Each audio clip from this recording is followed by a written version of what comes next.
Afternoon everyone, Lisa here from Lisa's Clipping.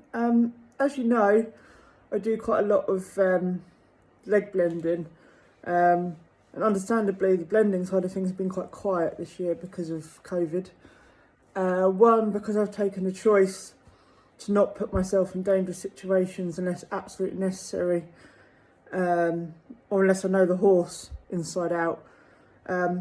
But because of having a bit more time on my hands, I thought I'd just go over why I use the machines that I do with the blades on that I do. Of course, this is my way, my choice, and everyone has their own choice as to what they use. But I just thought I'd go over a little bit about what I do and what works for me. So yeah, let's talk through the machines.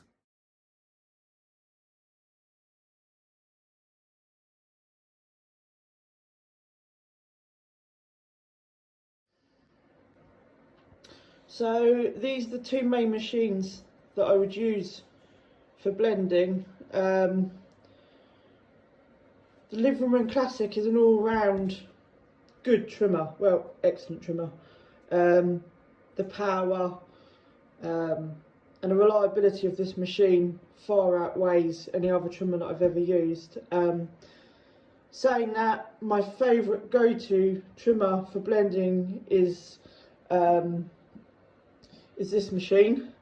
It's a Lister machine, but it's made by Weil. So you can obviously use the Weil machines that take the same 5-in-1 blade system. But you can use both.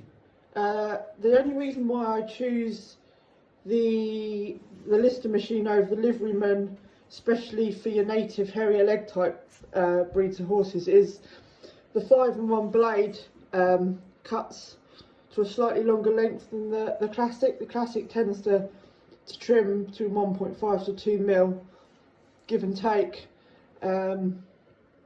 whereas this goes 2.5 to 3 mil. So it just gives you a little bit more room for the ending of the blend. So when you come into the longer hair, you can really benefit from having a slight, like the mil or half a mil more that this blade gives you. Doesn't sound like a lot, but when you're blending for the show ring, a mil to half a mil makes all the difference. So as I said, these machines take the Weil 5-in-1 blade. So you have the dial underneath going from 3 to 1. 3 being the longest cut, 1 being the shortest cut, and you just move it across. I tend to start the blend across at number 1, and as I go down the leg and blend it into the longer hair, you can move it across as you go along. So you go down the dial, finishing at number 3. When you come to blend in the hairier parts of the leg, and for me, it's hugely important when you're doing the hairier legs of your natives, and especially your traditional cobs, is that you finish the blend above the knee. It's a bit of an easy thing to do to think you finish the blend on the knee, but quite often, especially when they're hairy, you can give the illusion of quite big knees if you don't finish the blend above the knee. If you blend all the time and you're quite good at what you do and you trust yourself and you trust your equipment, depending on the markings of the horse's legs, you can go onto the knee, but it's something that I would only recommend you do if you're very sure of your skills. And of course, people do choose to blend below the knee on occasions, but for me, I always tend to blend to above the knee or onto the knee if I'm confident of my skills on that day. Every day is different. The next, obviously, is the Classic. Again, this has got the same sort of setup on the back. Apart from the right is the longest, to left is the shortest, so it's the opposite way round to the other machine. And again, I don't always tend to start on the shortest with the Classics. because they cut a bit shorter than the shortest of the Lister machine. So I would start probably number 2, I would say, and maybe 1 on the really fine, like thoroughbred warm blade type legs you might get away with number 1, but I tend to start on number 2. And again, you move it longer as you go down the leg to finish off the blend into the natural hair. Like I say, you want to finish the blend on the longest one, so this one is number 4.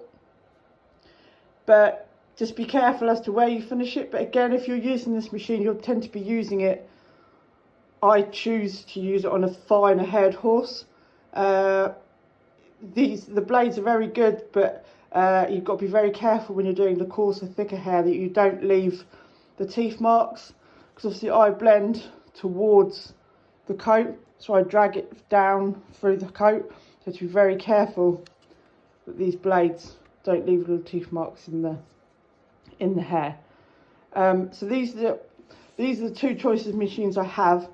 Obviously the other way of blending, of going down with the hair, you can blend that way. Again, it's easier, I find, on the less hairy types. It's up to everyone how they do it, but I just thought, as I've got a bit of time on my hands, because I'm not clipping as much as I do, I'll just talk you through the 2 trimmers that I tend to use. And when I blend, in terms of the big machine, I use medium blades all the time. I just find a medium blade gives a much nicer finish, and allows your blending to be a little bit more seamless. You probably see my machines are a little bit shiny on the end, underneath. In between my trimming and leg blending, it's important to remember that trimmers do need oiling as much as a big machine, especially when you're blending, because the hair can get stuck.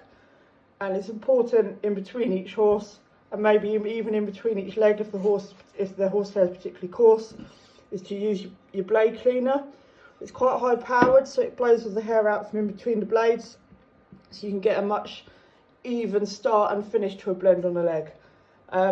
Like I say, I will do some more demo videos when I've got a horse that's suitable for me to blend with, to show you a bit more about what I do. But for now, as I'm at home, got a bit of time, these are the machines.